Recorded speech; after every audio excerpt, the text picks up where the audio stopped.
Good evening, everyone. We are opening a very important conversation.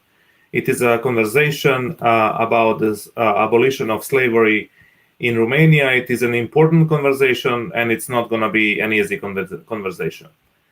But at the beginning, let me just say, first of all, big thank you to the organizers. First and foremost, RSL movement from Romania, that also brought a big number of organizations who are partners, namely Roma Education Fund, Roma Entrepreneurship Development Initiative, European Roma Institute for Arts and Culture, Opre Roma movement from Serbia, Roma Standing Conference from Bulgaria, Avaya from Northern Macedonia, Camelamos Nacerar from Spain, Ketane movement from Italy, Operation Black Vote from United Kingdom, and our media partner Libertatea. This is a global conversation and will be also streamed in 3 different languages. On RSL Facebook page, our people who watch in Romanian language will be able to do it on the Facebook page of RSL. Those who want to watch it in English, they can follow Roma Education Fund and Roma Entrepreneurship Development Initiative Facebook page. And those who can watch it in Bulgarian should follow Roma Standing Conference Facebook page. And I would like to invite everyone to share this through your social media so more people can benefit from this global conversation. I also want to welcome our participants this evening. We have Ms. Anca Dragu, President of the Romanian Senate. We have Dr. Sergiu Nistor, who is Counselor to the Romanian President, Department for Culture, Religious Affairs and Ethnic Minorities. We have Lord Simon Woolley of Woodford, President of the British Initiative Operation Black Vote. His Excellency Andrew Noble, Ambassador of the United Kingdom of Great Britain and Northern Ireland to Romania. We have Miss Carleen Griffith-Secu, who is from Black Lives Matter grassroots movement from the United States, and Timea Junghaus, Executive Director of ERIAC. Of course, our host tonight will be, of course, Dr. Ciprian Necula, who is the leader of RSL movement and president of Roma Education Fund. As I said at the beginning, this is going to be a very, very important conversation. It is important because we need to understand how we got where we are today in Romania and Europe, and as well as globally. Slavery is one of the darkest past of humanity in our histories, and in Romania it has a profound effect on the Roma communities today. When Roma came from India to Europe, population at that time was not richer, not significantly poorer at a large scale than Roma, but today the difference is huge. So understanding that difference, it is important to have this conversation about the slavery, its recognition, how it shaped the movement of Roma in Romania, but also in Europe, and how it should shape the policies. If we think about slavery and abolition that happened 165 years ago, it's only 3 or 4 lives ago. So if we missed an opportunity to be born today, and we were just a little bit earlier in this world, we would end up as being Roma, being actually slaves. So it is not really far in history, and I think this is why it is important to talk about this. Also, it is important in the context of our anniversary this year. When I say our, I'm thinking about the Roma movement, because we celebrate 50 years from the first Roma Congress that took place in London, 1971.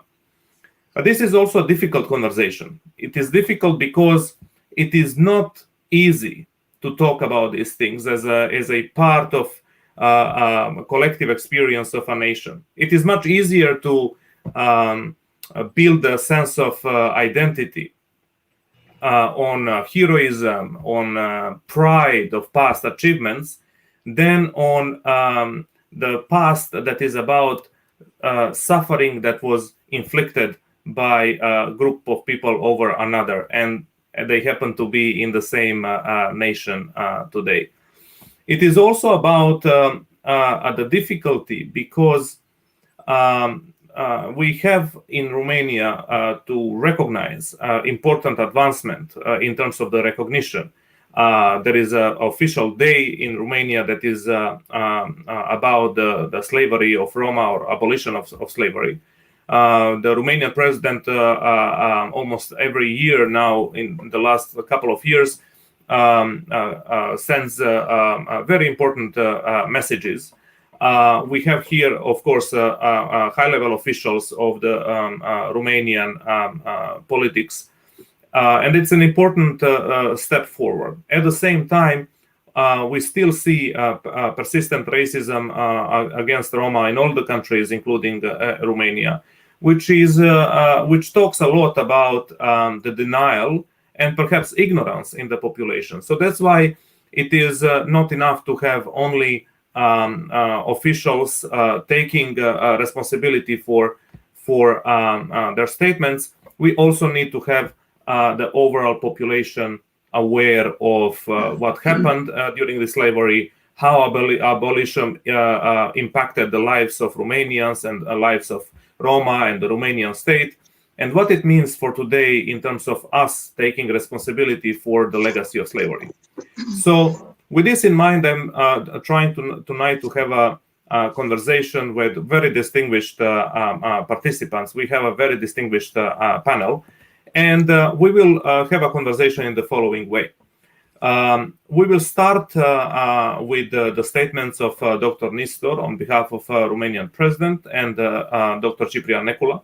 And after that, I will invite participants for their initial thoughts about different aspects of the story of slavery, probably some common themes that are not only relevant for Romanian experience, but also UK, that was a colonial power that got involved in slavery, as well as the US, where we know a lot already about the life before and after the experience of slavery. And we have important guests who can speak with competence about this. What we will also see, also the invitation, a trailer of the movie Aferim that is made on the topic of slavery. Fantastic one. I have to recommend to everyone who has an opportunity to watch it. And we will discuss also what are the implications of slavery to the policy making today in present time, how it should affect the policymakers in important decisions today. At the end, we will have also a piece of art, a letter of forgiveness of the famous Alina Sherban. So I will like to start and invite the counselor of the president, Dr. Nistor, to give us his opening statement. Thank you, Jeliko Jovanovic, and thank you to the organizer for this invitation. I'd like to salute Madam Speaker of the Romanian Senate. I'd like also to salute Your Excellency, the Ambassador of United Kingdom in Bucharest, Your Lordship, and everybody joining this panel. I'm very proud to be in. As you said, annually, the President of Romania addresses to the Roma communities and to everybody, to all Romanian citizens, in several occasions related to the Roma history and present issues. And today, in his annual message to the Roma and Romanian citizens, the President of Romania condemned once more the racist attacks the Roma communities were victims during the pandemic. Repeating his commitment to fight racism and xenophobia, the president emphasized also that a successful combat against hate discourse and discrimination is to be carried by everybody. The responsibility of the public services in overcoming the handicap of the Roma communities is paramount. This year especially, the president called for an inclusion of the Roma issues and challenges in the National Plan for Recovery and Resilience. As for me, I was born in 1960, and I was brought up when Romania's history was nothing but a long line of strong, courageous, honest heroes with all their accomplishments that finally succeeded in building the socialist Romania, a country of freedom and justice for all. We were very, very proud, or we should have been very, very proud for that. I was obviously just one of the numerous Romanians to be told the same version of Romanian history that bypassed everything was not fitted to the ideological interest of the Communist Party, such as the Holocaust and the responsibility of the Romanian government in it, or the contribution of the ethnic minorities to the richness of our society and progress. As even in the communist official discourse, the Roma minority was only among the others. The official discourse about minority comprised only the Hungarian and the German minority.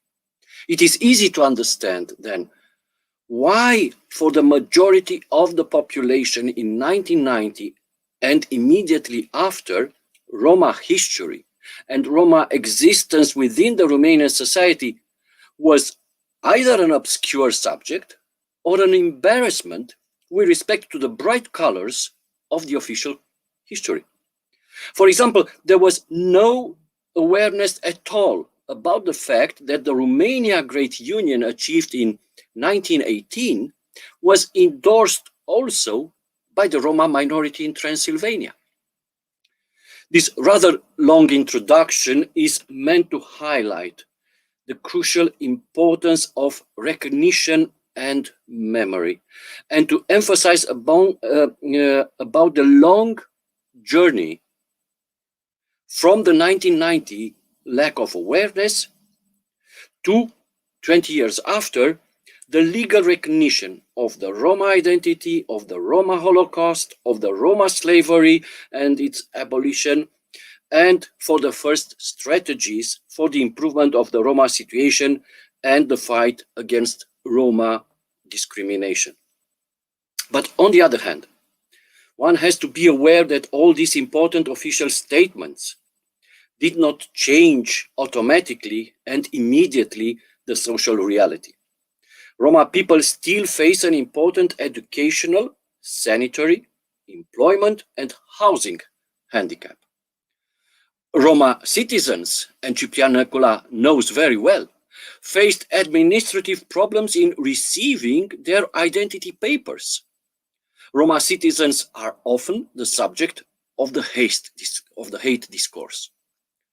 Nor it didn't change automatically the social perception. Still, there are people very uncomfortable with the idea that our society is a diverse one, and denying that Roma are part of its wealth. It's quite difficult to persuade authorities, some of them, as well as a part of Romanians, that Roma issues are integral part of our issues. The road ahead is still difficult and requires a joint effort in which memory and recognition has to play their very important role. But so has to do the project of a society for all. In its apostolic journey in Romania in 2019, when His Holiness visited the Roma Greek Catholic parish in Blaj in Transylvania, Pope Francis pointed that, I quote, complex and sad moments of the past are not to be forgotten or denied, but we have to forbid them to be the arguments obstructing a long-awaited brotherhood. I close His Holiness quotation. And with respect to all these issues, it is an encouraging fact that the event we celebrate today gives us the opportunity to realize how active the Roma civil society has become in the last 10 years since we mark the abolition of Roma slavery. This pushes the Romanian society forward and forces its politicians to adopt, not always at the pace we would like, a more socially sensitive discourse and hopefully decision and strategies towards an inclusive society. Thank you. Dr. Nestor, a lot of very strong messages. I have to say you went far beyond my assumptions, but I was quite struck with your beginning about how you described the influence on you, how the history was taught in school. And this is something you would appreciate, might be important that we come back later in the discussion, because this is something that is so crucial in shaping the social context that you recognized is very difficult to make the advancement on the situation of Roma in Romania. Dr. Nekula, would you offer your opening thoughts so we can move then into the discussion? Yes, thank you very much, Željko. Thank you to all our guests. We are honored to be here with you and to discuss in such an important date for Roma community, not only from Romania, but across Europe and probably from other continents too. Also, I'm satisfied and happy to see so many people watching online. Over 1,500 people are watching now online, and I hope that number will increase once we go with the discussions. Slavery for me, let me start with this. It was something that I discovered later. Also, I've been in the same school, the Romanian school. So I discovered facts about slavery only later when I was really interested about Roma subject. And I remember that in school we had a lesson that we've been told about the abolition of slavery. And that was nice, but nobody told us that actually before that was slavery. And the slavery period was for 500 years. So half of millennium Roma been slaves in the Romanian principalities in Moldova and Wallachia. And only 165 years of freedom that we celebrate today. So basically Roma in Romania were more slaves in time than free people. And being free also, that's something that probably we should address in our discussion, because the abolition of slavery didn't mean necessarily that people were free. Meant that juridical is stopped, but the practices, being born in chains, what a person could do if you tell it tomorrow, you can do whatever you want, you are free. So most of the slaves got back to their ex-slaves.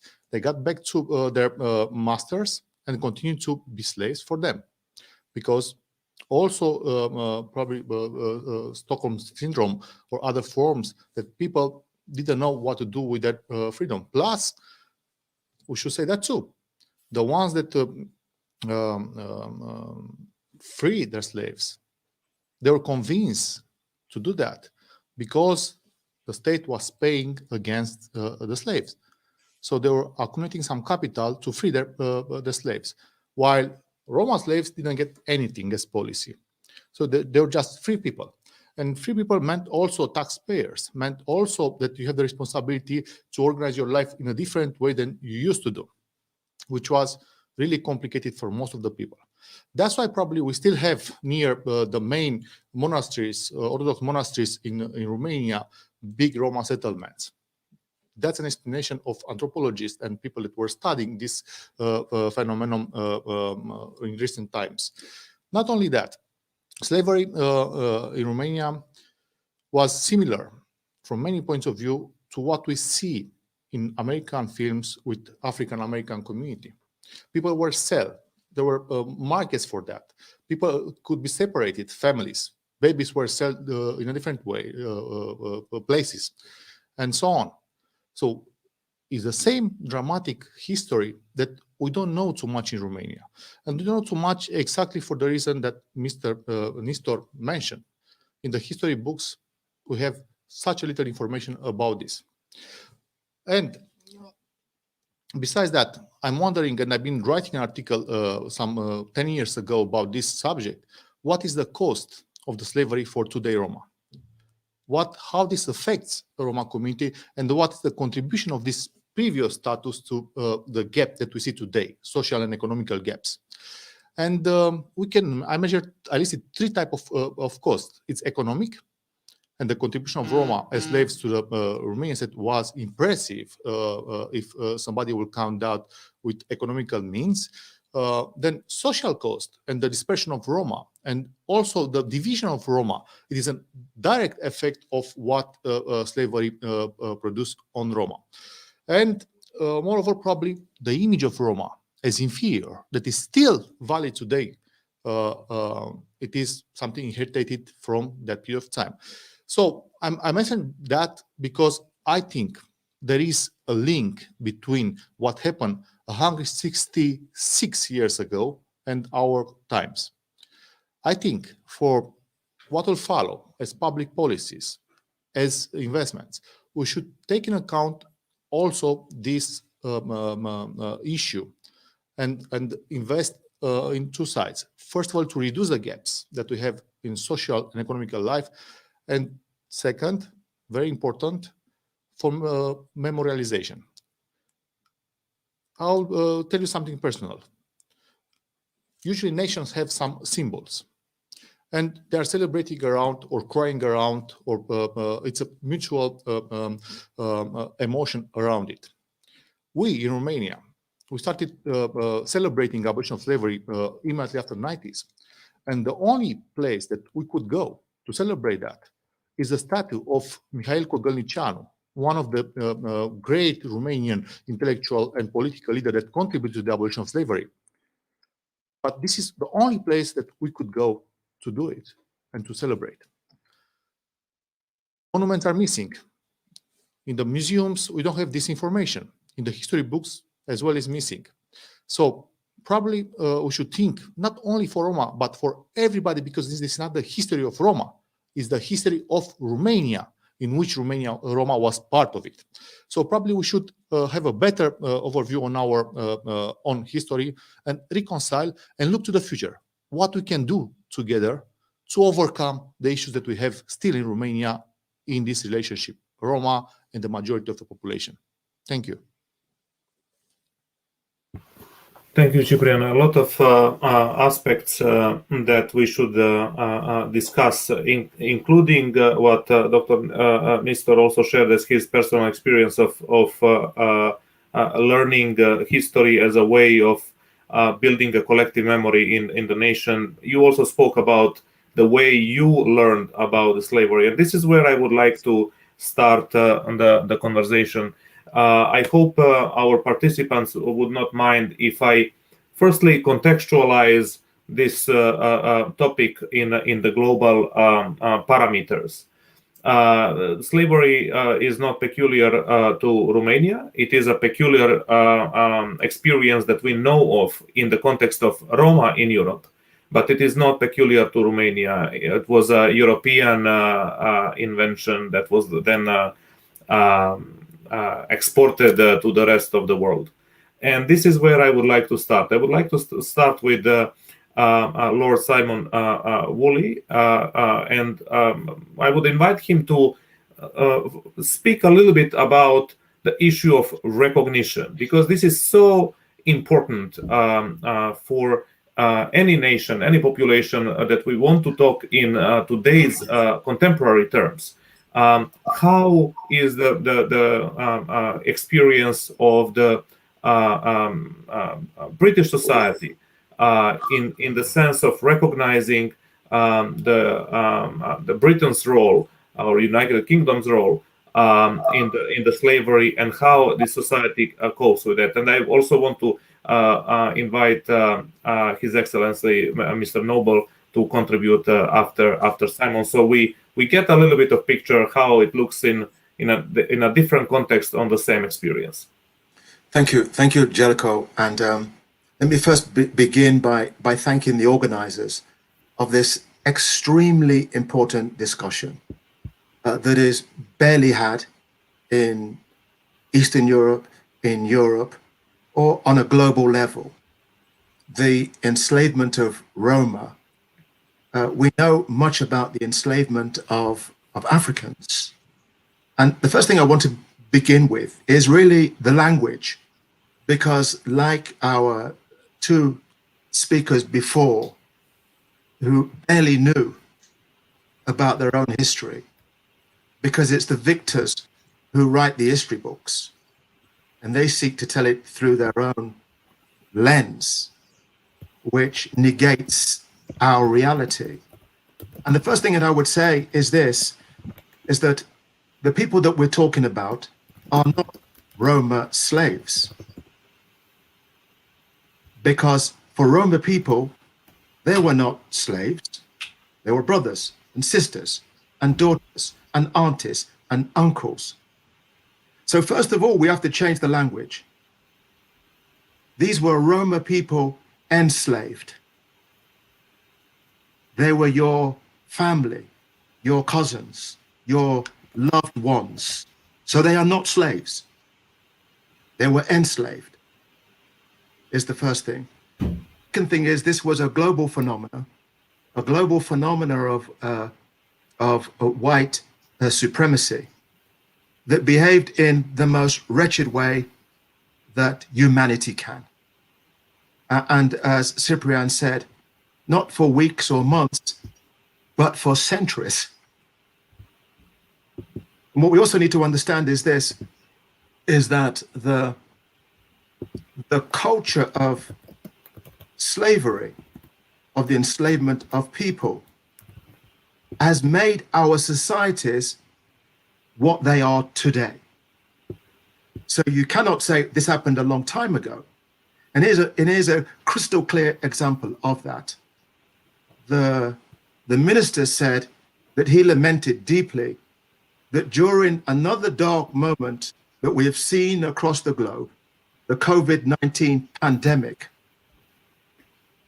instead of a nation coming together, some of that nation turned upon its most vulnerable, the Roma people. And that is the legacy of slavery, of its institutions. The institutions of slavery for 500 years. Imagine this now, 500 years of telling his people, these people over here, Roma people, are less than. They're less than you. They deserve less. They're worth less. That 500 years of indoctrination in culture, in arts, in the religion, becomes second nature, both for the victors, but also the oppressed. So we believe that we are less than. You cannot disentangle what happened then with today, because it forms part of the narrative today. This is why it's important to have these discussions. This is why it's important to have our sister Pauline from Black Lives Matter, because what the explosion of Black Lives Matter, whether it was in Rome, Berlin, New York, or London, was a demand for Western societies to look at history, to tell the uncomfortable truth that our societies have been predicated on the oppression of others. And who are the others? Africans, Caribbeans, and other minority communities. And what we are saying, by knowing our history, we need to change the infrastructure that keeps delivering the gross inequality, the gross segregation, the wretchedness of our politics. Now, we can do one or two things. We can put a blindfold over our eyes and ignore it. We can partially see it, or we can open our eyes and say, please, we have an opportunity like never before in our history to be fantastically honest, to tell what happened, how it impacts today, and rebuild. And I would say to our politicians and to the thousands of people that are listening today, let me say this. When you rebuild, you're not just rebuilding for Roma people, which they deserve it, first of all, but you're rebuilding for yourselves too. You're cleansing your heart. You're cleansing the institutional poison that keeps delivering inequality. This is Jellicoe.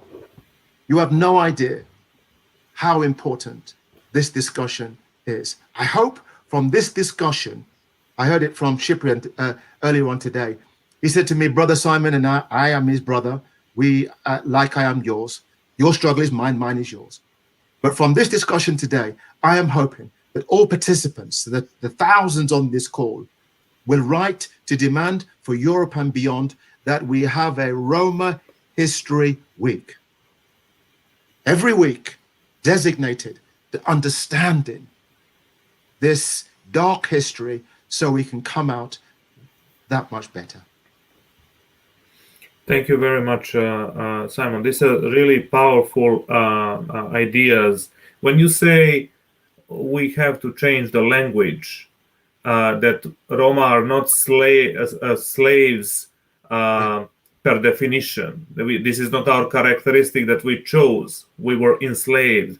This is a not only change in language, a change in perspective, change in how we see the truth and reality. So this is a really important one that I really want to keep in the minds of our audience and our participants, because then the time perspective that you talked about, the time link between then and now becomes all more important, because that collective memory of how we look at things stays with us, and that is impacting not only the act of submission of Roma into the position of slaves, but also the minds of the master that continues today, that those who think that Roma deserve the position in which we are. Thank you, Simon, very much. Very powerful words and ideas that I'll build on. I would like to invite His Excellency to share his thoughts from the perspective of how was this reckoning with the past, history, research, articulation in public, teaching in schools, how this recognition process evolved in the Great Britain. I think Lord Woolley is probably the person that you should ask about that, because he has deep personal experience of it and has driven it forward in the UK. I mean, if you want to talk to one of the authors of advancement, you have him on this panel. So I may be a little bit naughty now and not exactly follow your question. And what I should first of all say, I'm deeply honoured to be a part of this session. And some of your people watching may wonder what a foreign ambassador is doing on who doesn't ostensibly have any particular role on the question of Roma slavery. I just want to say that my government's entry into this subject comes through the question of modern slavery.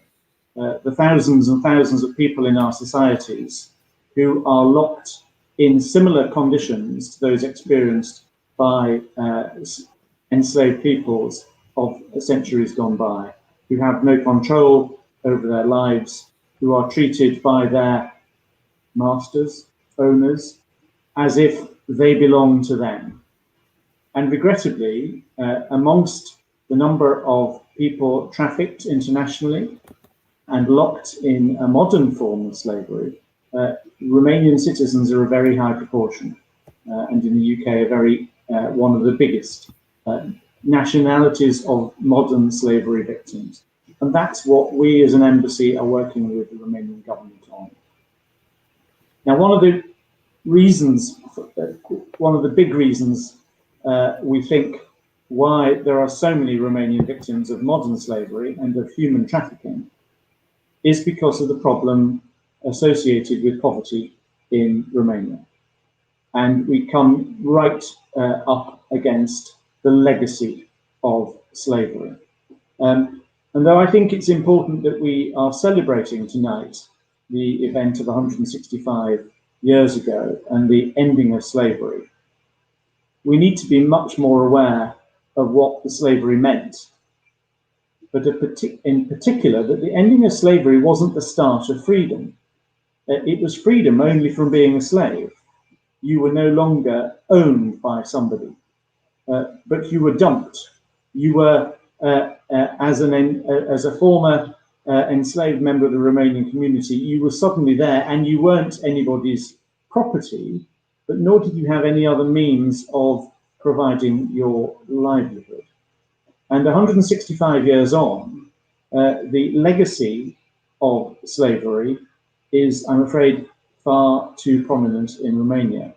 And I applaud everything that has been said, and I think it's a really important factor for success in Romania that the President of Romania has such a clear perspective on that. And I think Sergiu Nistor, whom I know very well, and we've talked about this already this week, has explained the President's perspective very clearly indeed. But I think for some international observers, you might just need a little bit to know a bit more about the abject poverty in which many Roma live in this country. There are 1 million Romanians, Roma and non-Roma, living on under $2 a day. I've had it explained to me by international workers who've been in Romania for many years, working with Roma, that the majority of Roma in Romania live in the same conditions as the untouchables in India. And I have seen for myself the abject poverty in which too many Romanian citizens live. I've seen a village of 200 people without a single solid structure in the village and one tap as the only source of water for that encampment of 200 people. So when we talk about the developmental gaps, the need for better health, better education, better infrastructure, housing of any sort, because it isn't a house if it's made of plastic sheet or bits of wood that you've managed to find. That is not a house in 21st century Europe. Those social and economic gaps are enormous. Add to that the stigmatism faced by Roma, the blind prejudice, and I've heard it from very honourable people who think they know things about the Roma, which actually is nothing other than appalling prejudice of a sort that we would not tolerate with most other groups in society.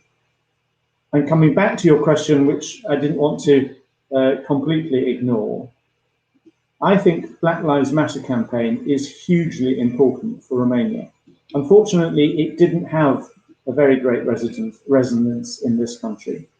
It resonated a lot in the UK, both because we have communities, very shared communities with African Americans in the United States who are very close to victims of that enslavement. We also, as a nation, bear huge responsibility for the slave trade that took place, and that is a matter of national shame. Black Lives Matter's movement has and continues to have resonance in the UK. People are working through these issues more than they did in the past. But I think what's important is that in the United States, the Black Lives Matter campaign is saying there are still big problems that need to be tackled, which are our legacy, our US legacy from slavery. If you look at Romania and look at the level of effort, of resourcing and political focus on achieving equality for Roma citizens in Romania, it isn't a patch at all on what has happened for African Americans in the US. And Black Lives Matter could really make a difference here if we started to focus on the appalling circumstances and the appalling stigmatism that Roma people suffer. Thank you very much, Mr. Noble. I think you actually gave even richer response to my question.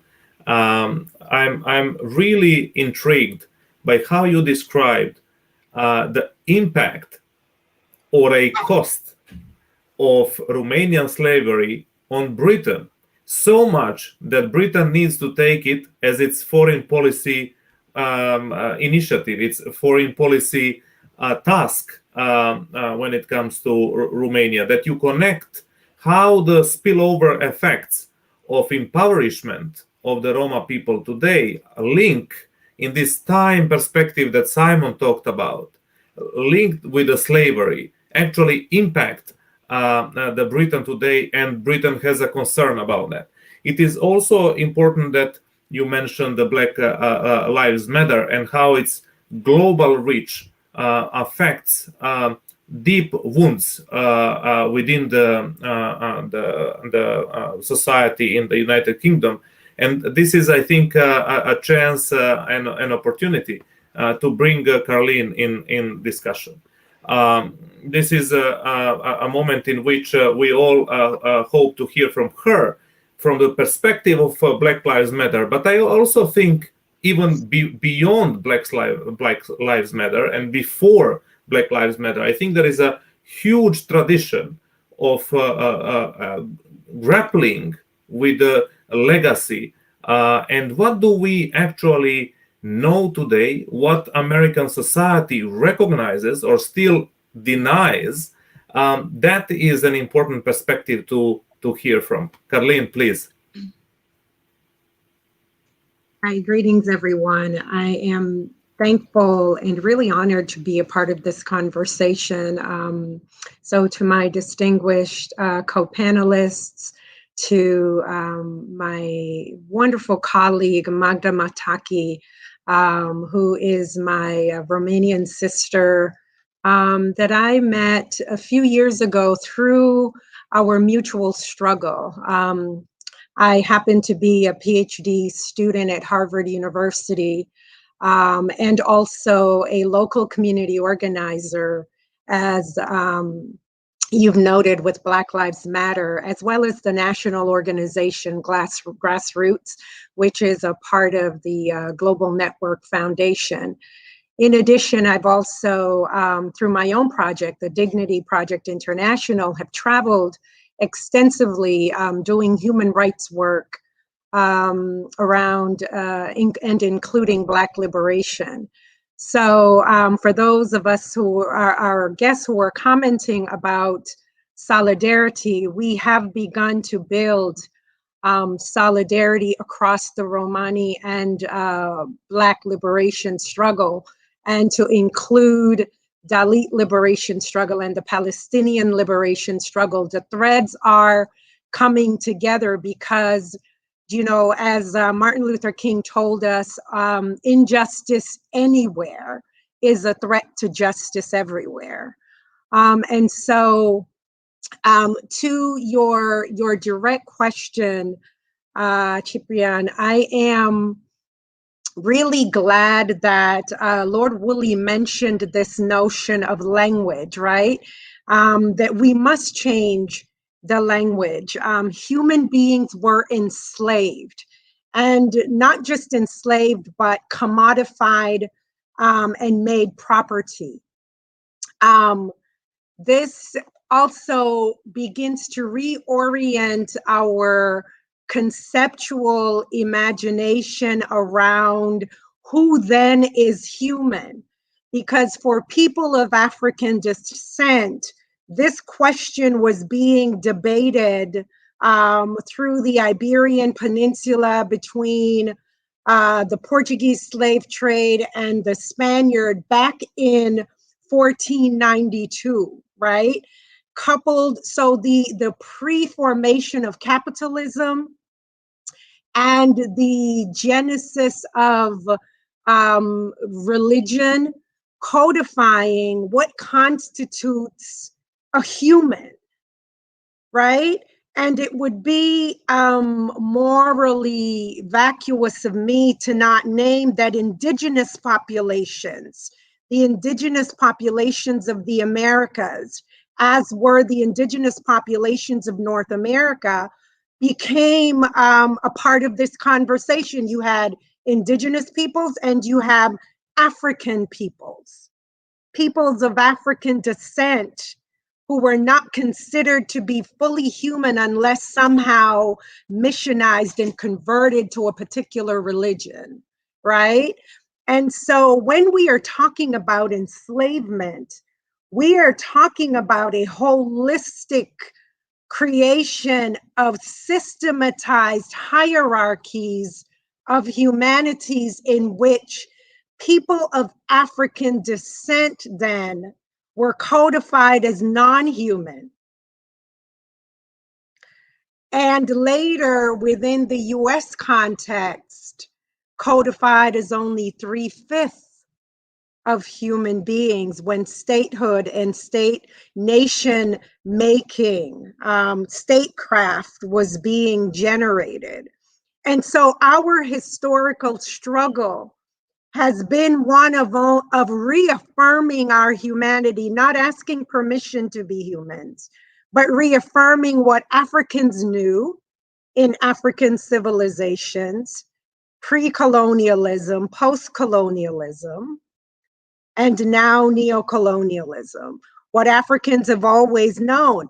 But when we talk about enslavement, we're also talking about anti-Blackness in the ways that it has been formed across the world.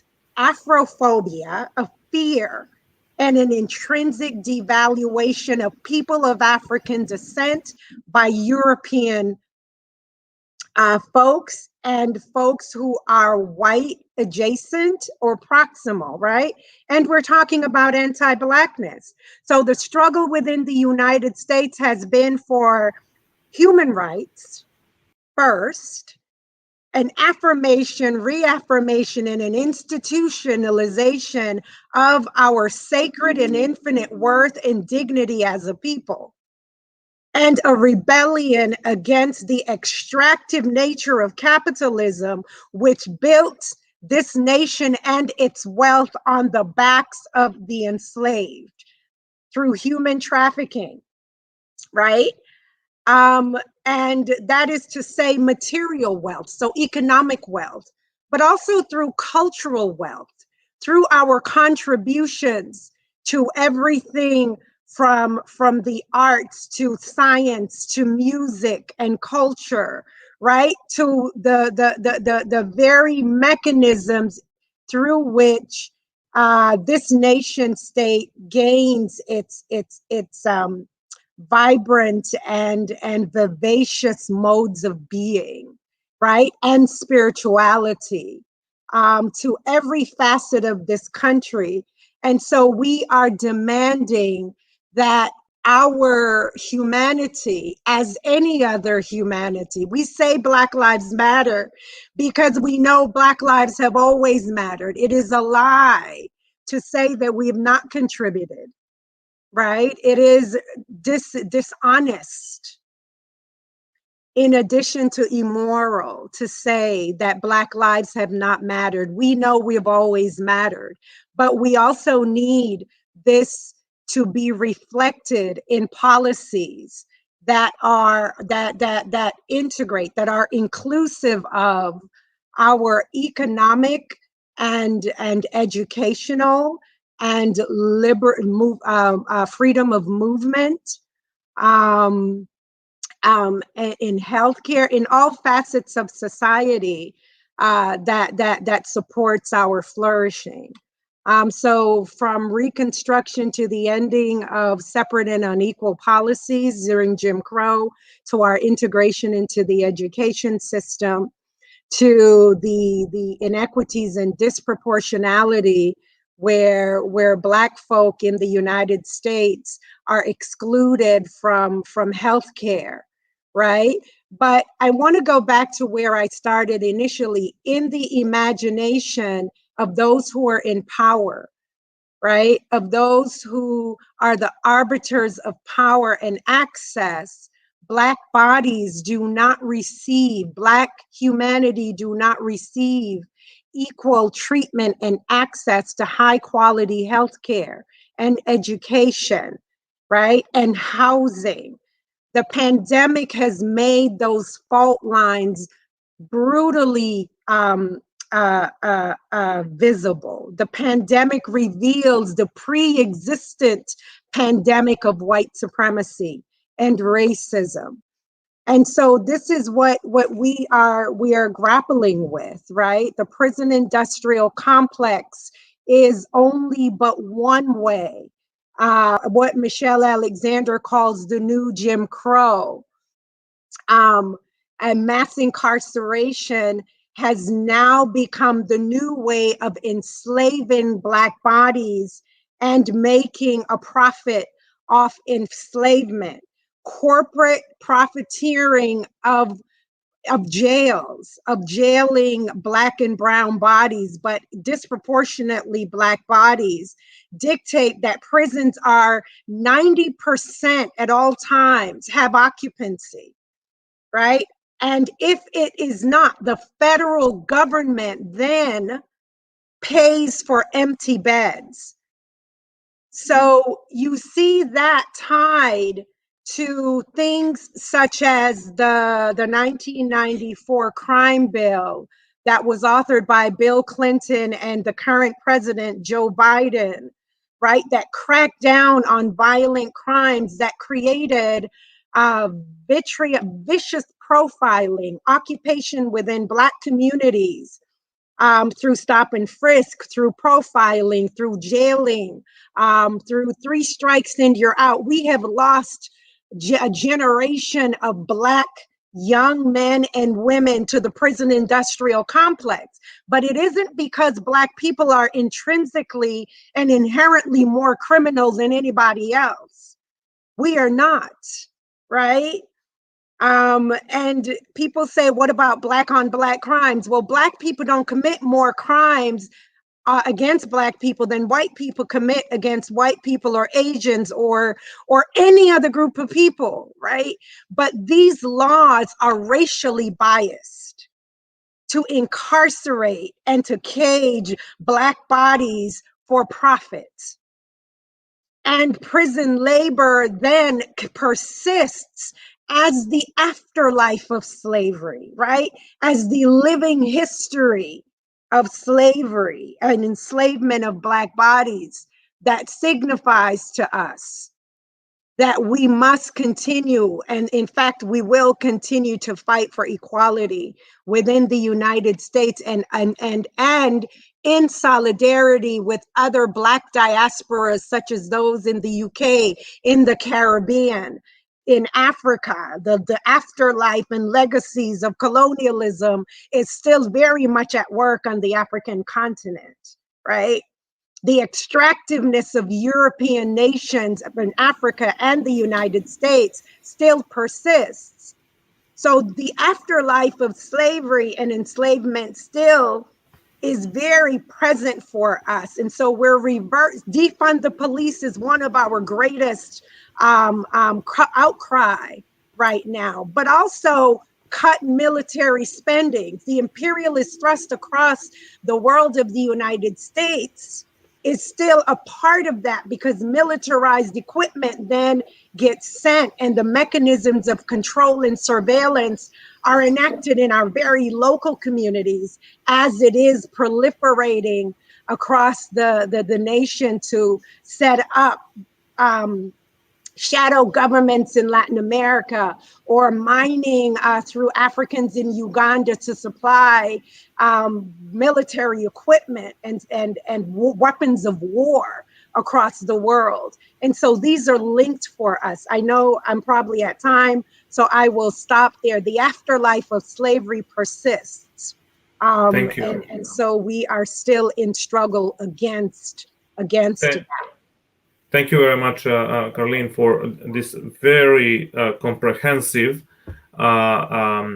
overview of the evolution of the vice of slavery then and slavery today. Mr. Noble also spoke in terms of modern slavery, and thank you also for being mindful of time, because I indeed want to engage other participants too. I want to have also a few words of Timea Iuhaus, and then give a floor to the President of Romanian Senate. When she hears all of this input, where does this leave her in terms of the recognition? Let me just bring Timea right now and ask Timea, from the point of view of the institution that we have built together, European Roma Institute for Arts and Culture, that is supposed to actually contribute to the new awareness, the new recognition of what has happened in Romania and how this impacts the collective consciousness of Roma today, expressed in the arts and culture worlds. How do you see, Timea, this trajectory of recognition of what happened in Romania and the expression that you can see not only in Romania but beyond Romania through your work in ERIAC, but also perhaps beyond ERIAC, as you are also arts historian? Thank you, Jacob, for starting with this short calling me, directing me towards an international view connected to the Institute's operation. So at ERIAC, we do feel responsible to explore both the history of persecution and injustice, but also the resilience and cultural richness that is emanated from the life and art, literature, film, theater, storytelling, and fashion and food. And also other ways of the Roma life. So we explore the struggle for racial justice and the manner in which the Roma community consistently adapted to changing circumstances and made a way out of no ways. I think that one of the reasons why the Romanian discussion today has a sense of history here is because we have been speaking for a long time, and also me as an art historian, I have been advocating for a long time on a comprehensive history of enslavement of Roma in Eastern Europe and the Balkans. And we also know from the in-depth research that is coming out of Romania that the Roma who arrived to Wallachia and Moldavia were perhaps already enslaved in the Byzantine Empire, but we surely know that they were slaves in Bulgaria and Serbia until their social organization was destroyed by the Ottoman conquest. I also think that it's important to say that slavery was a common practice in Eastern Europe at the time.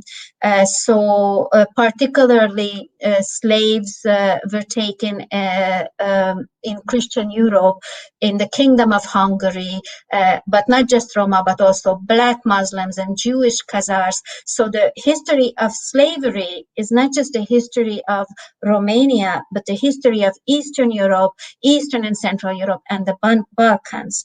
And unveiling this truth and doing the excavation on ourselves, Roma, working with this trauma, with this violence, and also working on how this oppression dehumanized both those who have oppressed and us who were oppressed. Healing together is a task that is ahead of us and also ahead of the Institute itself.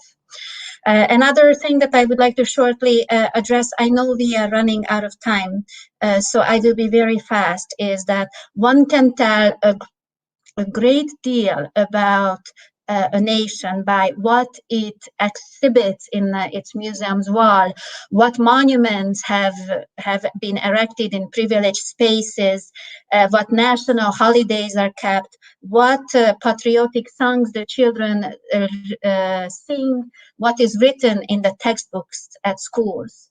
And yet one learns even more about what a nation forgets. So what are the monuments of evil, disappointments and defeat that are downplayed, and what are the contributions or traumas that are eliminated completely from national narratives.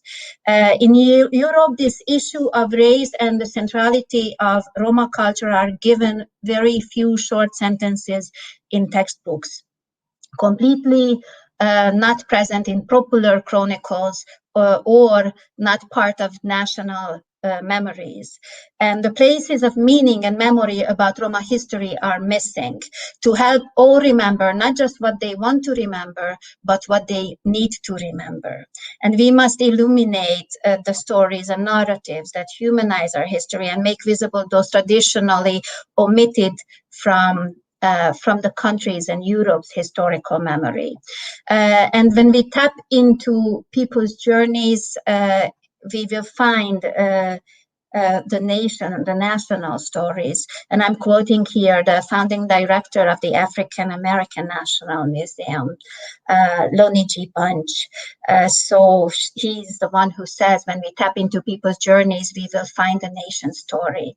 So I think that exemplifying and extending the Romanian example of research and recognition of Roma history, the education in textbooks, the infrastructure for commemoration, starting with the week of Roma history, but also in the infrastructure of commemoration, the locations of these histories and the recognitions of them with the actual commemoration sites, and also the infrastructure for recognition and the display of evidence in the display of exhibitions, at least, if not in museums that speak about the history and the culture of Roma people, is certainly already here. Perhaps we are waiting for the buildings. Timea, for extending the meaning of what recognition mean. It is not only about a day, it might be also not only a week, but there needs to be a wider array of instruments to break the ignorance and denial.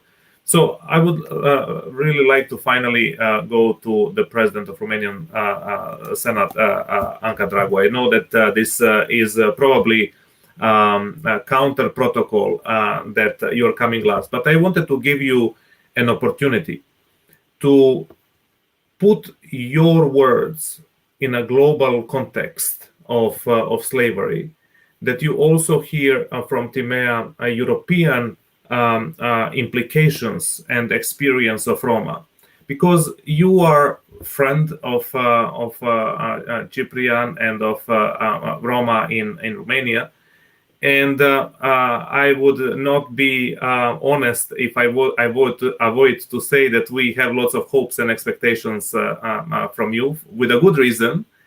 But I wanted to give you this opportunity to listen and absorb and look at the different angles.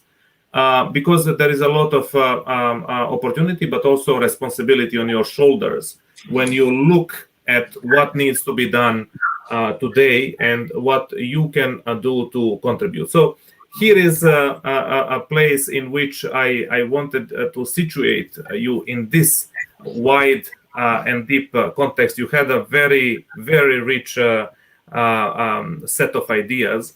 So let me give the floor to you and hear from you. How do you see the issue of recognition in Romania, the issue of what needs to be done at the political and social level.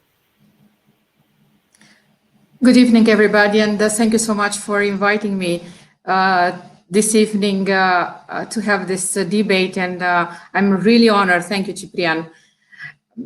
Well, what can I say? All lives matter, actually. I've been always fought and preached for protecting all lives, for protecting everybody. That's the history gives us a long list of bad examples. And what happened to Roma minority, it is really an example of bad reactions and bad policies. And the situation of today shows us that we haven't done enough for integrating everybody in our society. And today we're talking about integrating Roma minority. If we are talking in terms of policies, what we should do more about for integrating actually our friends, our neighbors, people that are living next to us, yes? So we are looking at policies that have been tackled superficially by the state over decades. And personally, I feel that in Romania it's time for a rapid modernization of the country. And it includes better policies to tackle poverty and exclusion. And I'm looking with high expectations at the current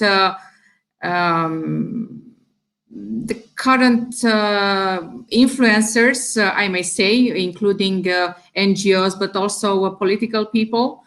And so I'm looking with high expectations, considering the policies at the level of the European Union, policies that are really pointing towards the need of higher inclusion of Roma minority. And I was reading the country-specific recommendations for different countries issued by the European Commission in mid-2020. And there are 3 countries in the European Union for which the EU has specifically included the recommendation to have better policies for integration and inclusion of Roma minority. And these countries are Romania, Bulgaria, and Slovakia. And the European Commission is recognizing the fact that, okay, over time there have been some increase in disposable income overall on average for the society. But however, there is a significant negative impact of the pandemic, especially on the most vulnerable groups, including Roma minority. And the Commission is pointing out towards poverty and social exclusion, including child poverty, in-work poverty, and income inequalities that have increased during the pandemic. And of course, these countries should take immediate action to diminish such effects. And also, they are talking about the vulnerable groups that are affected, like also the non-standard workers, undeclared workers, self-employed, Roma minority, people with disabilities, elderly, and homeless that have been exposed and hit by the pandemic. Also, there is a severe situation of online school. And again, the Commission is recognizing that the most affected students were those in in vulnerable groups, including in Roma communities, because these children, they had really poor access to digital infrastructure and simply could not participate in this online school. So all in all, what I would say is that it stays with us to really think and implement better policies. So we are not ashamed of what we are doing, and we are integrating everybody. At the end of the day, it's our responsibility to make sure that all of us have access to school, to education, to health services of a good quality, because this is the guarantee of a better life for everybody. Yeah. Thank you very much, Ms. Drago. I would like just to have a short break in which I would like to show to the audience just a trailer of the Aferim movie. Romanian audience probably knows about the movie, but international probably not that much. And then we will move to the discussion that is actually about the costs that the slavery left. Some of it was already mentioned, but what has to be done today. Caroline spoke very powerfully about the new forms of slavery and exploitation. But I would like us to deepen that discussion, and actually what you just mentioned, Ms. Drago, touches upon that, because you went into meaning of the policies that are at your hand today, and I want to build on that. So can we see the trailer, and then we continue? Arză-l făcut dascăl, cum mă necăjește, umblă să mă învețe, grecul păsărește. Arză-l făcut dascăl, cum mă necăjește, umblă să mă învețe, grecul păsărește. Tip-top-tip, tip-top-tip, tip-top-tip, tip-top-tip, tip-top-tip, tip-top-tip, tip-top-tip, tip-top-tip, tip-top-tip. Dă-mi-într-un însuflețit este un neînsuflețit și dă-mi-într-un neînsuflețit un însuflețit. Ac ce foc pe mine, of ce supărare, să strig toată ziua, tot în gura mare. Ac ce foc pe mine, of ce supărare, să strig toată ziua, tot în gura mare. Tip-top-tip, tip-top-tip, tip-top-tip, tip-top-tip, tip-top-tip, tip-top-tip, tip-top-tip, tip-top-tip. Mai puțin se vor certa muiere decât bărbații pentru greșalele ce vor face, de vreme ce muiere este mai proastă și mai lesne spre cădere în păcat. Arde-l focul dascăl, cum mă necăjește, umblă să mă învețe, grecul păsărește. Ac ce bucurie, piept în țară mie, îl văd pe câmpie, mi se arată mie. Căprioară, bugătoare, pepeliță zburătoare, cătăsărele cântătoare, ce mă chem la vânătoare.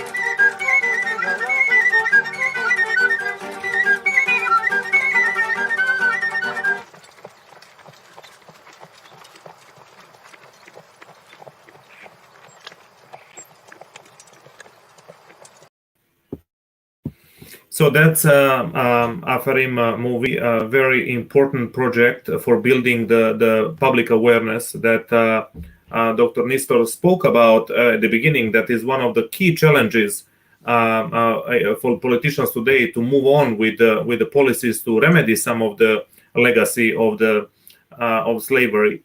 And that denial, as well as ignorance in the Romanian society, is a serious obstacle, and projects like Aferim can really advance understanding of the experience. Even if it's a fiction movie, it gives an important sense. So again, we are part of this global conversation. I would like to ask everyone who's watching to share on your Facebook, engage in a very rich discussion in the comments. But I also want to mention that lots of people across Europe watch this. This is not only a Romanian discussion, but experience of Roma community across Europe. Slavery was a painful and long process, but it is not the only episode of mass exploitation, mass suffering among the Roma people. Of course, the World War II was the most dramatic and painful episode, not only because of the role of Germany, but also the role of France and Vichy's regime afterwards, as well as experience of Roma in Italy, in Hungary, as well as in Romania.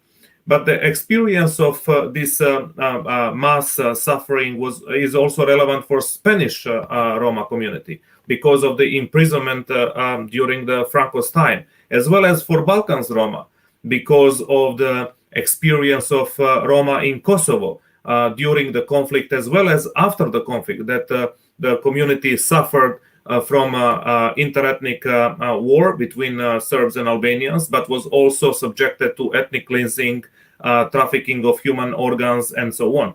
So I think that this is a larger story here, and I just wanted to connect the relevance that it's not only about slavery, but it is about the collective experience of Roma people, where slavery is the longest episode. I would like to move into the next chapter of this conversation by introducing Ciprian with a particular angle. Ciprian himself, at the beginning, mentioned the cost of slavery. And when there is a cost, there is also a reparation or compensation. And that's not an easy topic. Even after such atrocities that Nazis and fascists committed during the Second World War, reparation was not an easy topic, and it's not an easy topic now in the context of slavery. And that is one of the comments of our friend and fellow activist Benjamin Ignac in the comment session, that he also asked about the compensation.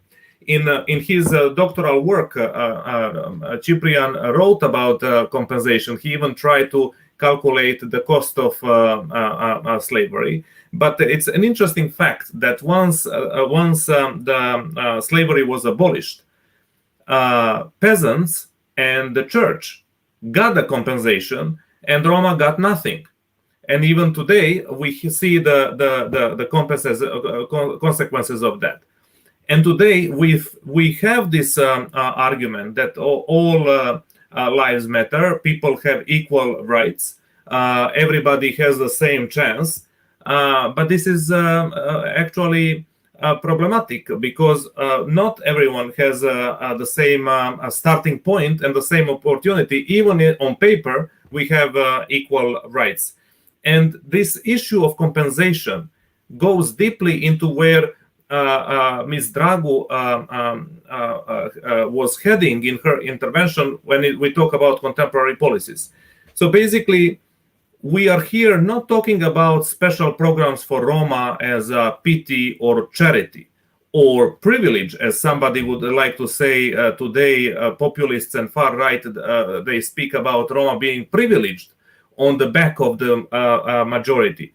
But this is not about that. This is about repairing the damage that is done to us as humans, to our humanity, to our psychology, to our culture, to our economy. Carlin was very effectively and articulately speaking about that.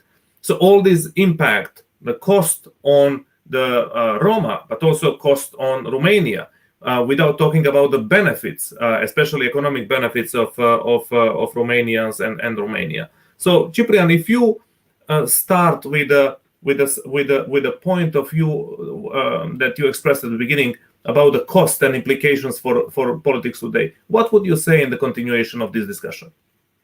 Thank you, Enrico, for this question, which is extremely challenging, I must say. Well, first of all, I would like to say thank you to everybody that was in this panel, because we learned so much, at least I learned so much, and the exchanges, I think, also lead us to potential solutions and basis of the solutions, because that's your question, in fact. So for me, as I said, there are various causes that slavery produced. First of all, it's this type of marginalization and exclusion of Roma that we still see it today. So if we talk about equity and a society that offers equal chances to everybody, then everybody should have, a kind of similar start and access to resources. Unfortunately, in Roma communities today, we are lacking that. As Mr. Nistor mentioned already, there are many people. The Ministry of Interior in 2016 was indicating 160,000 people without ID cards. That means that these people cannot access any type of basic right. And they don't have ID cards because they don't have property documents or living documents. And they don't have that because of other reasons. It's a vicious circle that our community it's struggling since 165 years ago. There were many policies that were ignorant towards Roma, and other were really pushing Roma away from the society. Even today, we have in different communities mayors that push Roma outside of the cities, pulling down their houses. Evictions are taking place. We have schools that offers a lower quality of education when it's a Roma settlement, and the Roma Education Fund has intensively worked on this. There is a problem of access to healthcare and doctor registration because to have access to medical treatment, you should have a salary, so you have an insurance. And that's a problem with many people that work in informal economy, and that's an effect of the education they have, and so on. So what I'm saying is that the cost of the Roma slavery is the vicious circle in which Roma are kept today. And if we don't intervene to break this circle from different angles, it's not enough to invest in education or to invest in health or to invest in labor, because it cannot be a single approach. We need to work on the same community from different angles in a way that kids will have the opportunity and chance and equal chance to learn and to go to school, that parents would have a job and there will be respect, that houses will be registered and will be documents. That will also generate documents on the houses, that also generate their own documents and probably also infrastructure in the community. We have a say in Romania. We call Roma communities in a pejorative way, țigănie. In some other countries, from Western Balkans, it's called mahala. But I don't think that it's that pejorative, mahala, comparing to țigănie. We have also mahala here, but that's not pejorative. So when you enter the Roma settlement neighborhood, you can see that you are entering the țigănie. And that's because resources are ending. Roads are ending. Water supply is not there. Electricity is not there. And so on, and so on, and so on. So basically, it is a matter of not only social and economic vicious circle, but also a behavior one, which is linked to racism and what racism generates, and kept these people, again, in a vicious circle that cannot get out of this by themselves. We saw some progresses in Roma communities in the last year, but these progresses were due to the individual successes. People find their way as individuals to increase their income, to send their kids to school, to find mechanisms to improve their lives. But as a community, Roma are still in the conditions of 19th century. And it is there, not necessarily because, as populists and racists will say, because this is how they want to be, this is how Roma want to live. I saw that in a local authority, an official telling me that, being a Roma and knowing that I'm a Roma. So it's even more than racism. It's also, how to say, to use it nicely, complete ignorance. So, which is not more than racism. It's just additional to racism. So what I'm saying is that people tend to say that this is how Roma live, this is how Roma wants to live, this is how Roma kids should be outside of school. When we had policies against desegregation of the schools here in Romania, Romanian parents were protesting not to let Roma kids to come to the same school with their own children. And the reason for that was not necessarily an ethnical one, not necessarily because gypsies, as they will say pejoratively, are coming, but because of social condition of that people, saying that they are dirty, they may have disease, and so on, all linked with prejudices and stereotypes against our community. And from my point of view, the only way to go over that and to start a process that we construct that is not started with us. I mean, generation before us started. In between wars was a Roma movement. Nicolae Gheorghe here behind me was one of the founder of Roma movement in Romania, pushing somehow the Romanian state and the other states to recognize that we have an issue with Roma community, and the issue is not necessarily with Roma, but with all of us, that we ignore actually that we have issue, considering that these people, this is how they want to live. So from my point of view, continuing on this path, until we don't have a moment of sincerity that we recognize completely our issues, all of us, not only non-Roma, not only politicians, but also Roma community and people that are around our communities and our issues, we have to acknowledge that and to move on in a direction that we construct. From my point of view, also because of slavery, and that's another cost, it generated a diversity of Roma cultures, subcultures, subgroups, and therefore also different local histories. That means that it's not a magic solution that will come from Bucharest or from Brussels or from elsewhere that will solve all the problems. The problems are local and the solution are also local. Therefore, Roma from communities, our brothers and sisters, they need to engage in this struggle. It's not enough that people here in Bucharest will discuss with high-level officials.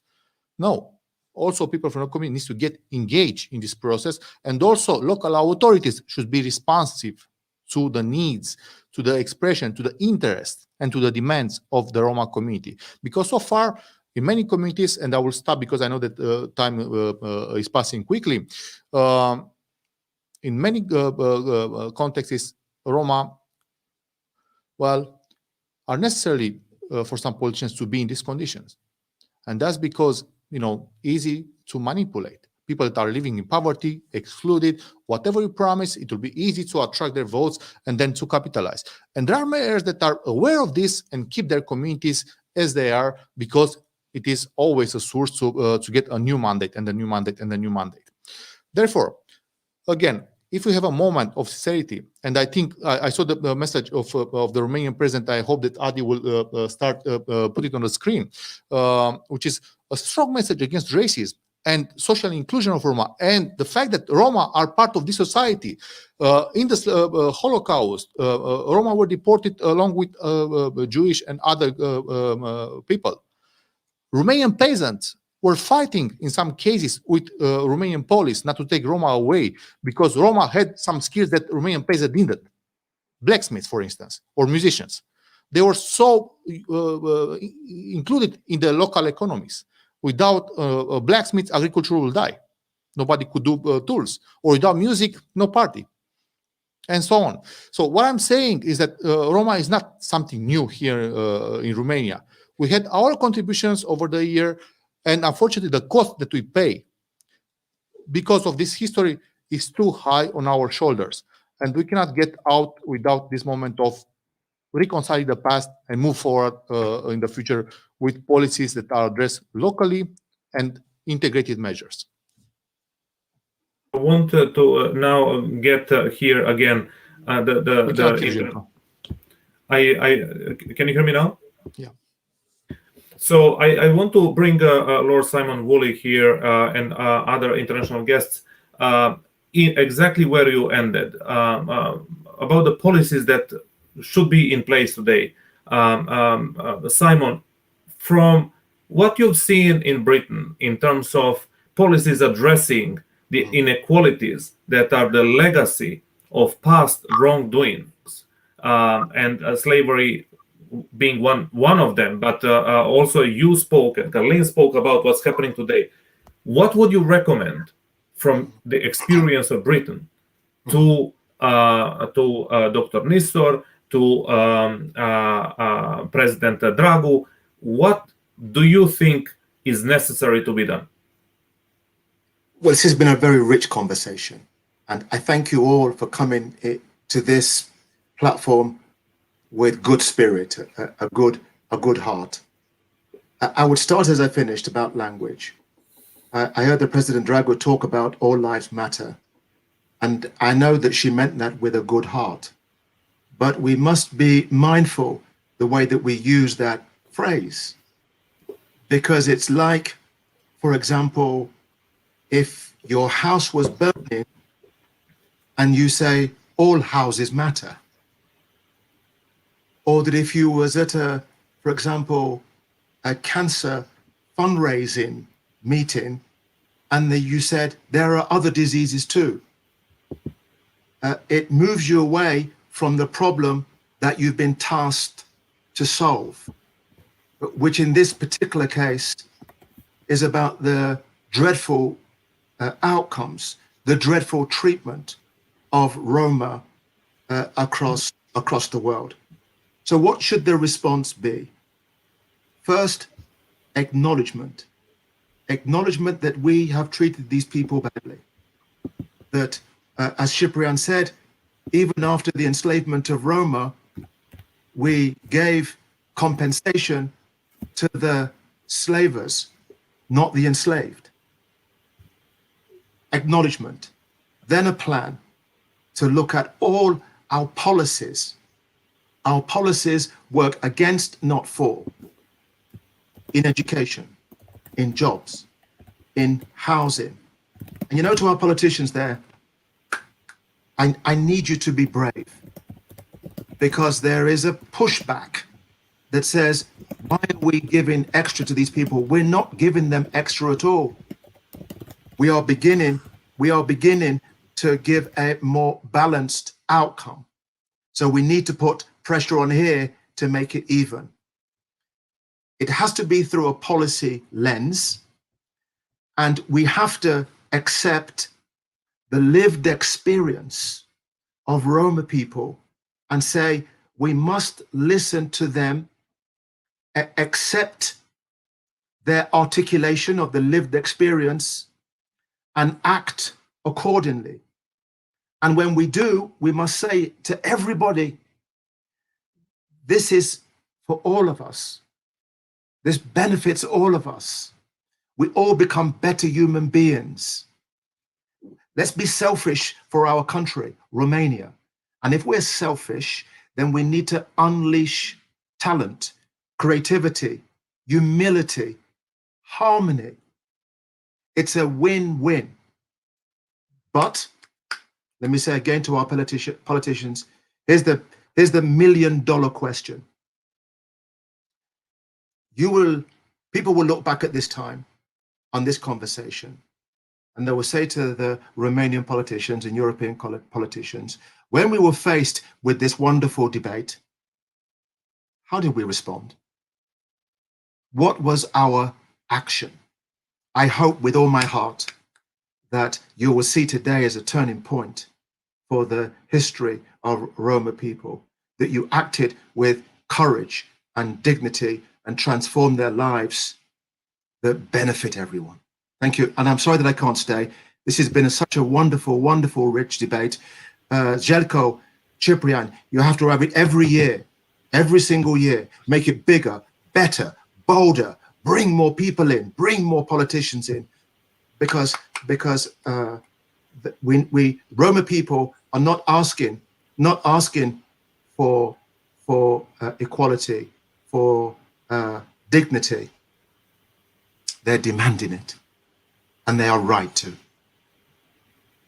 Thank you very much, Simon. Caroline, from what you've seen, and you talked about the problems, and I think the world has heard the voice of Black Lives Matter about defunding the police. What else do you see as necessary? What you heard here in the context of Roma, what do you see as necessary to happen in the European context, in the context of Roma slavery. You worked with Magda, and I'm sure Magda has spoken to you a lot about this. What could you share with our Romanian officials on this live? Thank you again. This is an extended relationship, at least that is my hope. I think foundationally, where I began my initial talk, right? Each movement, the Romani quest for liberation, is specific, and it is also bound up with the liberation of all others who are oppressed, marginalized, dehumanized. And I think to stand firmly in the legacy, the histories, the narratives, and the truth of the Romani experience is tantamount. Excuse me. The interlocking mechanisms of evil impacts different contexts. I'm seeing some discussion about this. For the United States, chattel slavery was distinctive to people of African descent across the Caribbean and into North America, right? The mechanisms, the modalities, the weapons, not just psychological, but the sexual violence, the splitting up of families. It is a particular experience that we are faithful to when we talk about affirming and demanding that which reflects the dignity of Black lives.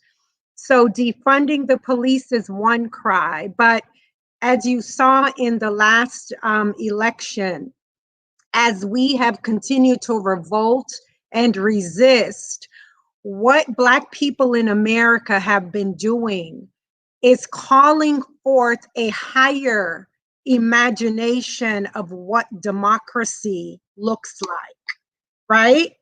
Of what humanity can be to one another.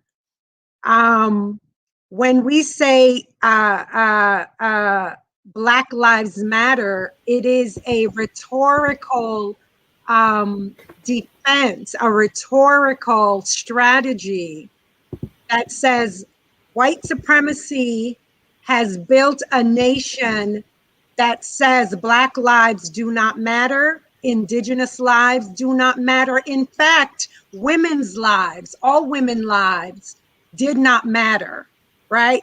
LGBTQ and trans lives do not matter, and on and on. When we say Black Lives Matter, because we have been debased and dehumanized in such a way as human beings, we're calling to a higher standard of conceptualizing what is the human. And if you correct and begin to rectify that disjuncture of all human beings are created equally and have the right to pursue life, liberty, and the pursuit of happiness. This was the imagination of the founding fathers, yet they failed in that imagination. So we are claiming that specifically as people of African descent, knowing that if we are saying and affirming that for our own lives, we have to affirm that for Indigenous lives, Romani lives, LGBTQ lives, women's lives, right? We have to affirm that for Dalit lives. We have to link and connect our struggles and live into that reality and support that through the ways in which a democracy is intended to function. Access to the resources that facilitate dignity and flourishing for the most vulnerable and the least of these, and ultimately for all of us.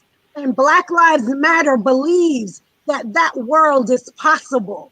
We are calling in that world. We're struggling and fighting for that world, and we're doing so at the same time while we strive and do our best to learn better how to love, how to do it with joy and dignity and style and capaciousness, wideness, right? This is what we are being recognized for across the world. And so we say to the Romani people, we stand with you in your struggle. We endeavor to learn and understand your particular struggle, but it causes and necessitates that you do so in our struggle, and we do so with the Palestinians, right? It is calling us all to enlarge ourselves and to develop a kind of curiosity and generosity of spirit and work together that then creates and produces a world that we all would want to live in. Carlene, I apologize. I just need to come in here because we have a challenge with the translation because we are working in 3 languages and we have a limitation of time. But I think a lot of people I see on through comments really feel deep in our hearts and bones the connection to your message about how our unheard voices speak through you. So thank you very much for being so compassionate with our cause. I'd like to bring very quickly Timea and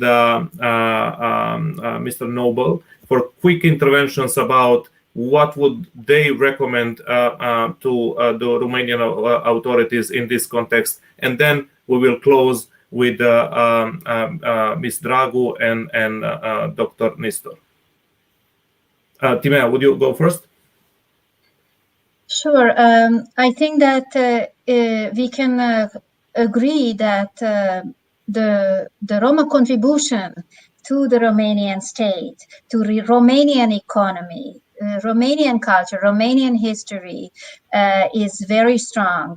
Ciprian earlier mentioned how, apart from the present, the Roma professionals contributed with their economic activities to the enrichment of Romanian society, Romanian economy, or the wholeness of the Romanian nation later as construction workers and other household employees. But I would like to emphasize that this contribution is not present in the public discourse. It is not present in public display, and it is not present in the history books. So the recognition cannot be done through the public debate exclusively. We need to focus on the tangibility of evidence. And my question is, how do we access this evidence about Roma history? Where do we, Roma, come in authentic contact? How do we bring the young people in authentic contact with evidence, with the objects and the properties of our ancestors? And just one small note, Jacob, because we Roma also have not received education. We are in the process of educating ourselves about the history of slavery. And we are coming to terms with our own family histories.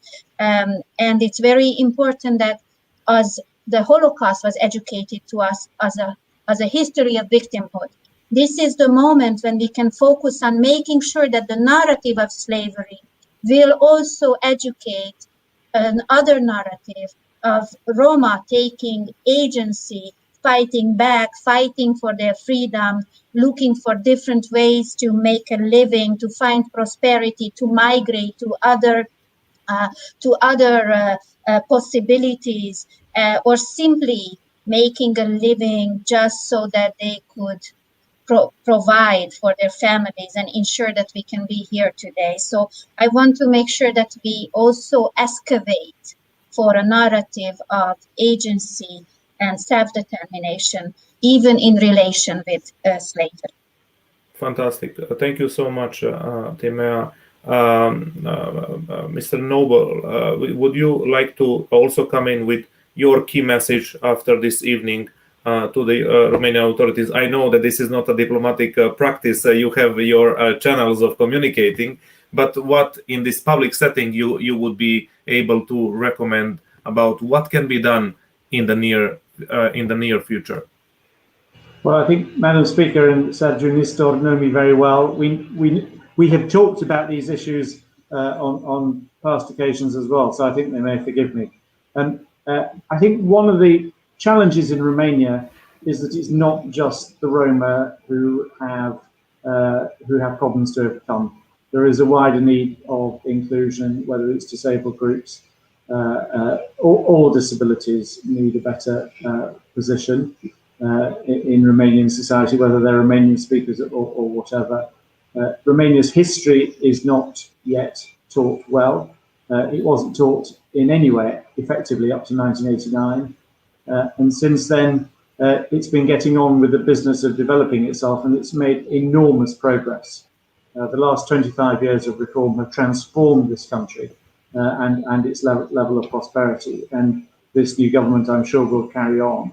And what I would like to see, and I'm repeating comments from my colleagues in the World Bank, I'd like to see Romania not saying we'll commit this amount of money to this issue.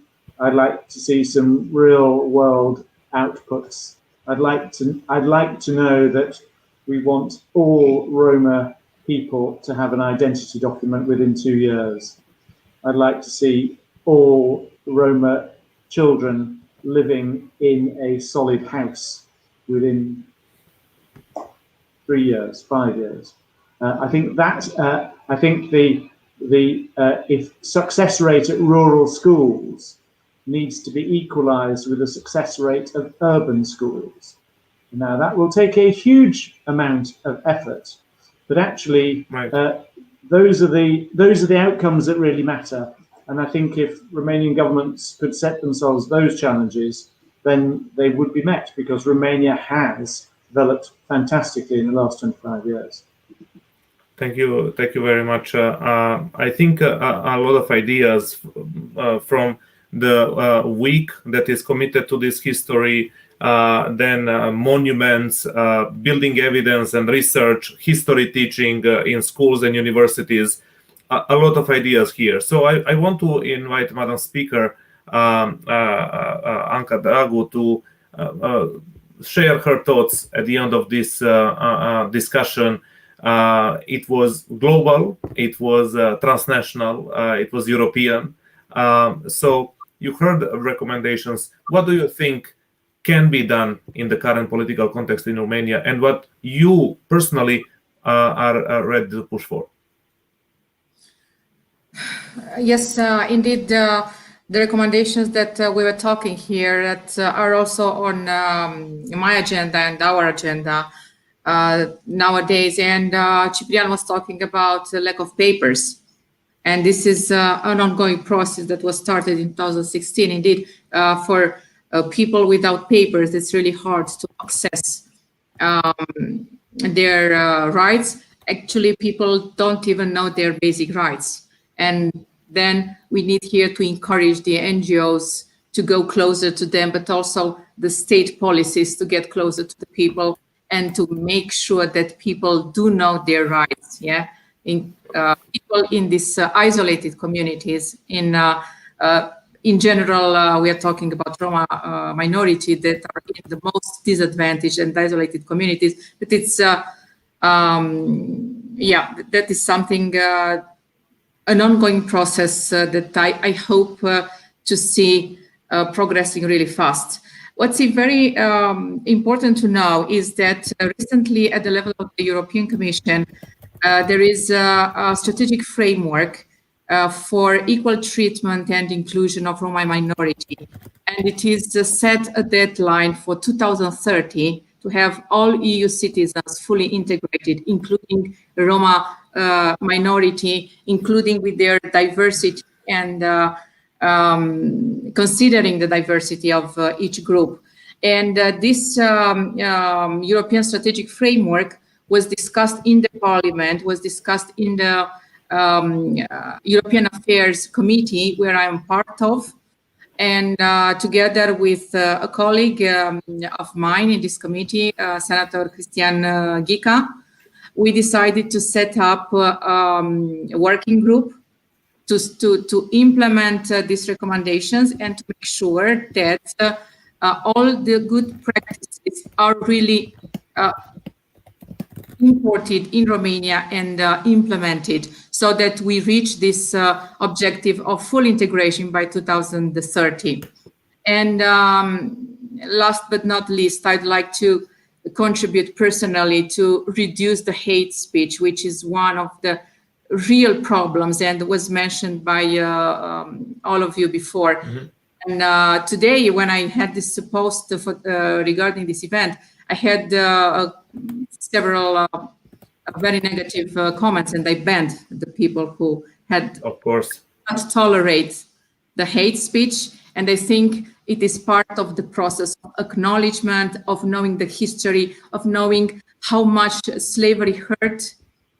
And we should really detach ourselves and look, build another future for all of us. Thank you. Thank you so much, Ms. Ragu. These are important perspectives. I would like also to highlight that Dr. Nistor at the beginning spoke about his learning and his personal experience. And this is a lot about the mainstream population, the majority population most of all. Because a lot of policies that we have heard in the last 20, 30 years, and I can say a good part of the Roma in Europe are actually fed up of all the promises. We really want to see action, even if people don't promise anything. We want to see action, but most of the policies focus on the Roma. What the experience of Dr. Nistor at the beginning was about how the society is building a collective memory. And this is where the ideas that were mentioned here about the Roma history in a week, in history textbooks, in research, and how this slavery should be an element of history that is supposed to build collective consciousness and potentially allow people to reflect on what slavery did to them. Even those people that Ms. Dragu mentioned that send hate mails, they're also in some ways victimized by how the history is taught. So, Dr. Nistor, what after 2 hours, you being here with us on Saturday evening, discussing slavery of Roma, what can you say about the recommendations that you heard? What do you think you and the president would be able to do so that next year in the president's message, we can hear that something has been done in the last 1 year that hasn't been done in the last 600 years? I think you just need to unmute. Yeah, sorry. Yeah. Now we hear you. Okay. So we talked several times these last years about the Roma History Museum, and Ciprian Nicula and others know that I'm a very strong supporter for such a project. And I think that without pride for each and everyone's identity, we cannot build an inclusive society. And as you said, there is as much lack of knowledge in Roma communities about their identity, history, and heritage as it is in the Romanian society as its whole. That is why I think that His Lordship said very well, acknowledgement and investment in education. And this is one of the messages the President conveyed today that the battle against discrimination, the battle against social exclusion, has education as its most important combat force. We have to start by investing the cost of slavery, as it was discussed. We have to put this cost in investing in education, in inclusive education, because freedom doesn't mean just the absence of the slave master. Slavery meant the confiscation of human rights and dignity. But today, poverty and illiteracy does exactly the same, sometimes more effective. People, poor people, will someday trade a part of their dignity, their human rights, in order to survive. Mm-hmm. This is the challenge. And for all these topics, every stakeholder in this will find support and encouragement in the presidential administration. The president is confident that the coalition, the government, will set up a new, reinforced strategy for Roma that will project some of these important projects by 2025. We will be more than happy to be prepared to inaugurate several cultural institutions like the museum, like the theater, so highly recommended and demanded by the community by the end of this strategic programming period. I will be personally happy to help in my capacity all this project. Thank you.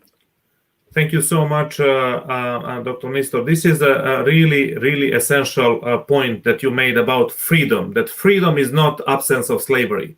And this is very crucial in the context of Romanian census that will happen soon. This is crucial for Bulgarian census. This is crucial for Macedonian census. In all over Europe, Roma will go through an exercise of pride. You mentioned we need to be able to have proud Roma community. That will be the measure of how free Romania are, how free are the minds of Roma to express our identity publicly and in census. I think this is very important, what you said. I think this event tonight, Ciprian, has showed that there is a connection between history and what we see today as the symptom in terms of poverty. That poverty is a symptom of what has happened in the past, how the slavery has undercut and exploited our work, our value creation, our dignity, our humanity. And I think everyone who puts a dichotomy between arts, culture, history, and economic rights is wrong, because there is a very strong link, and this event has shown. I would like to end this evening with the words of Timea Juhaus about self-determination, that whatever the state does or does not do, we have to push forward self-determination, self-liberation in the sense of the research, excavation. These are the words that Timea powerfully used to say that we have to work on this, even if nobody else wants. I think this is particularly important in the context of this event, that this event shows this effort, that Aracel organized this event with such a panel and with such a partnership. I will repeat once more. It is Roma Education Fund. It is Roma Entrepreneurship Development Initiative. It is European Roma Institute for Arts and Culture. It is Opera Roma from Serbia, Standing Roma Conference from Bulgaria, Camelamos Naceral from Spain. It is Ketane from Italy, Operation Black Vote from Britain. It is our media partner, Libertatea. This effort tonight shows that self-determination, this urge, this strength to put this together as our own contribution to reversing the tide of history. This is an effort also. I think we had a successful and engaging discussion also because of our participants. I want to thank you all. I want to thank to all of the people that shared this event through their social media, especially to thank those that were patiently and diligently discussing on our comments. We have a very vivid discussion with lots of rich ideas. I would like to thank all of the viewers who stayed with us more than 2 hours, and conclude with the words that next year, when we have the next event, hopefully, that we will be proud of what has happened between today and 1 year ahead. We will always like to project that this is a long-term effort, that we want to have another decade of Roma, another EU-Roma framework that are 10 years, 20 years ahead. But I think the people demand to change today. And even those haters, they need also change today. They need to understand their own ignorance and denial. They're also victims of slavery. So we have to close today with a sense of commitment, but also a sense of joy, because this was a wonderful conversation. And I'm just grateful to be a facilitator of this discussion with such participants, such a number of people who are in front of their screens, and those who comment and share. Thank you very much for this conversation, and hope we will continue working together. All the best. All the best. Thank you. Thank you.